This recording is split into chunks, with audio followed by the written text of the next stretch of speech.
So this is the gimbal that I got for my DSLR. This is the Zhiyun Crane Plus. I didn't unbox it for you guys because I wanted to take time to actually use it and work with it and, you know, see how it is, and then I can actually come back and give an honest review like I'm giving now after have done some field tests with it as well. So I want to show you guys what it came in. I put it back in the box just to show you guys, you know, how it came packaged real quick, so I can, you know, do the justice of a YouTuber and actually unbox the package for you guys. You know what I'm saying? So it actually comes pretty sturdy in a nice little box here. Kind of reminds you of a Xbox 360. If you ever opened up an Xbox 360, I just ripped my box there a little bit. But if you ever opened up one of those, you know what I'm talking about with this little plastic thing right here. Xbox 360 Classic. Once you open it up, it comes with inside this black sturdy case, which I very much like, because who doesn't like a black sturdy case? So right there comes with that black carrying case, as you can see, Zhiyun logo on the front, ZhiyunTech.com. Guess that's where you can get this from.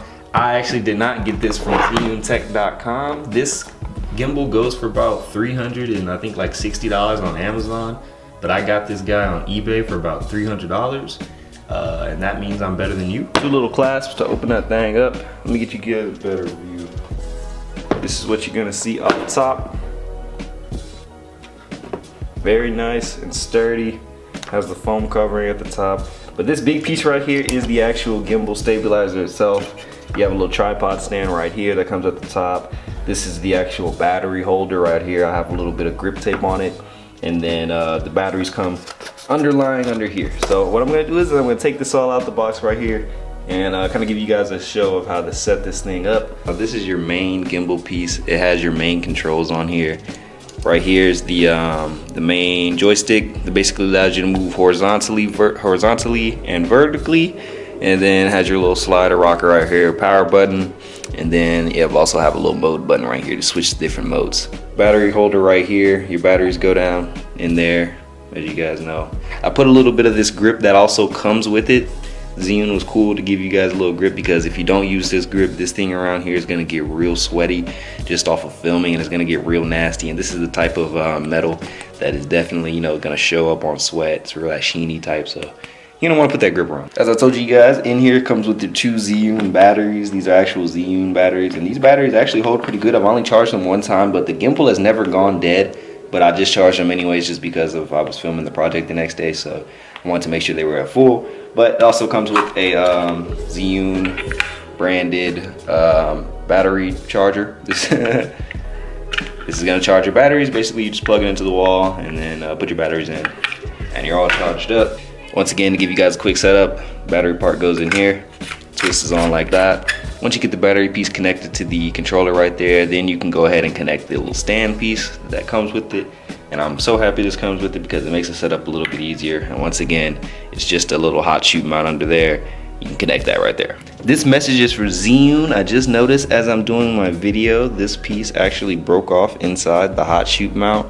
Actually, we noticed this while I was filming yesterday, but we couldn't figure out where it went to. But now, of course, when you go back to use it the second time, we realize where you broke that shit off from.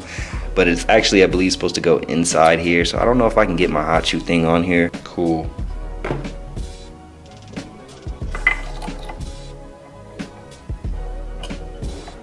I actually think I was able to just twist that little piece right back in there, guys. And it's going straight back on. Yes, sir. Before I put the case away, there's also two more things I do want to show in this box that it comes with that is definitely needed.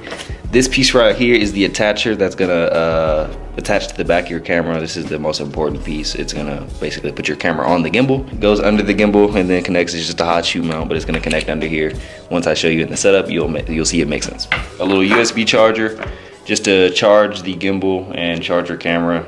It's also pretty cool. You can actually connect this, I believe, this USB piece right here that it also comes with, to the gimbal directly to the camera, so they can be, you know, connected, and you can press record off the gimbal, stuff like that. So very cool. All right, folks, I think I adjusted my camera angle enough to give me a good way to show you guys how this thing sets up. I'll give you guys a quick setup here. As you guys can see, you got your 3 axes of motion here on your gimbal. The way I like to do the setup is I like to turn it to where this logo right here is facing my chest. You guys can't see my chest, but take my word for it, my chest is about right here. Facing my chest. Actually, I'm gonna do it to face the camera. Face you guys' chest to make it easier, you know what I'm saying? To as if you guys were doing it. So put this thing as if it was facing your chest, okay? But the thing you're gonna wanna do is you're gonna wanna make sure this motor is on the right side of this thing. Right now, it may look like it's on the right side because, you know what I'm saying, it's over here, but no, this is your right. This is my right over here. So you wanna make sure this motor over here, this is the motor, you're gonna wanna make sure it's on your right side. So do a little flipping and finessing until that's on the right side. There we go. So as you can see, I now have this on this side, and I have my little tabletop pad thing right here that the camera is gonna sit on this side. But as you can see, attaching the camera to the gimbal, you just twist this little thing on right here, and you're pretty much good to go. Make sure that thing's as close to the motor as possible, and you're gonna be set. So off top, we got the camera on there. As you can see, oh, it's that cool motion that you guys see on, you know, when people are shooting professional things. Oh, the camera is free-forming, but it's so stable. But if you let it go, as you guys can see, it's gonna fall one way, fall back and do that, and hit its lens on the motor and almost break your whole camera. So what you're gonna wanna do is before you just straight turn this thing on and it starts going crazy, you're gonna wanna do some pre-stabilization. So that's what we're gonna do right now. What you're gonna do, since that thing was falling back every time we tilted it back, to counteract that motion, we're gonna just wanna slide this forward a little bit. Now, as you can see, front to back we kinda got, but it's still gonna lean a little bit to one side.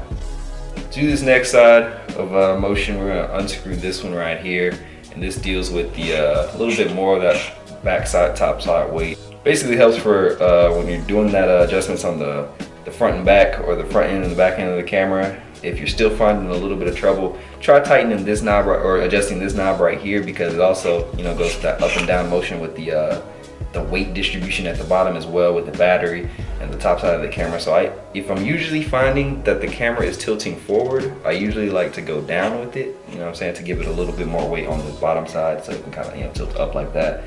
So I'm gonna just do that just a little bit and just kind of leave it on the spot that I think is fine. Like that. As you can see, just off letting it go right there, I'm almost pretty much stable. My camera keeps dying or doing some weird stuff right now, but everything is now balanced, and I'm gonna quickly run through this so I can end this video because I'm tired of this shit now. Basically, when you turn this on right here, once you get everything balanced, the camera's gonna work for it, the gimbal's gonna work for itself. You know, hold that button, and then it's gonna go into its basically first mode, or it's on. So the first mode is pretty much this follow mode. Basically, the gimbal's gonna follow wherever you turn. So if you're doing this motion as you're filming a music video, or you're filming whatever, the wedding, ooh, the bride's walking down the aisle, you're gonna, you know, want to do that sweeping motion. It's kind of like a follow mode, and it's pretty cool. This is the best mode, or the main mode, that I always keep it on, because, you know, even when you're in the air, it's always gonna stay with you. It's always gonna follow. You know what I'm saying? You can bend it down, it's gonna stay in that same free mode.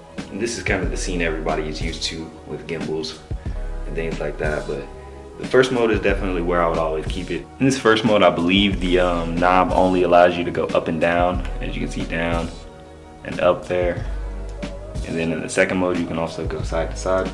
Double tapping 2 or 3 times puts you in different modes, but if we're being completely honest, I don't really use the other modes that often. I believe the second mode is like a chicken head stay still mode. It'll just stay focused on one part, or stay in the center, and try to keep something in the center. I may see some times where I could use that, but to be honest, the most times I'll be using this is in the free mode, where I can just capture different ranges of motion, and, you know what I'm saying, go around and just really capture everything and just keep it in one spot. In conclusion, I think I'm going to be using my Zhiyun gimbal an awful lot for some upcoming projects.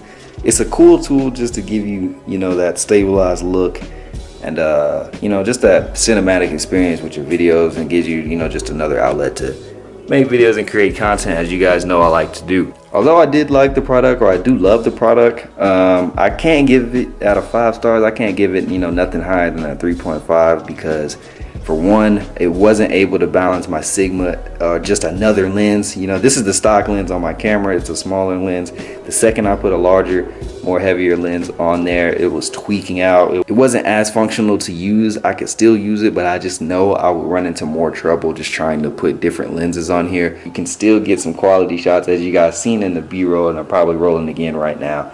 Still get some beautiful shots using this gimbal, So all in all, would I recommend buying it? If you're starting out shooting something, you're starting out, you know what I'm saying, just want to build up your equipment a little bit more and just upgrade your equipment, I would definitely recommend. It's an upgrade from, you know what I'm saying, having no stabilizer.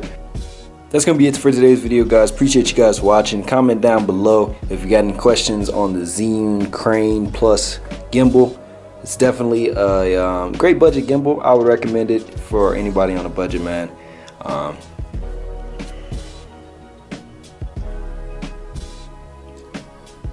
It's definitely a great budget gimbal. I recommend it for anybody on a budget just looking for a starter stabilizer or something to work with. Be sure to follow me on Instagram at JohnJohnVlogs. Follow me on Twitter, JohnJohnVlogs_, and subscribe to the channel. We got the 30 for 30 challenge going all month.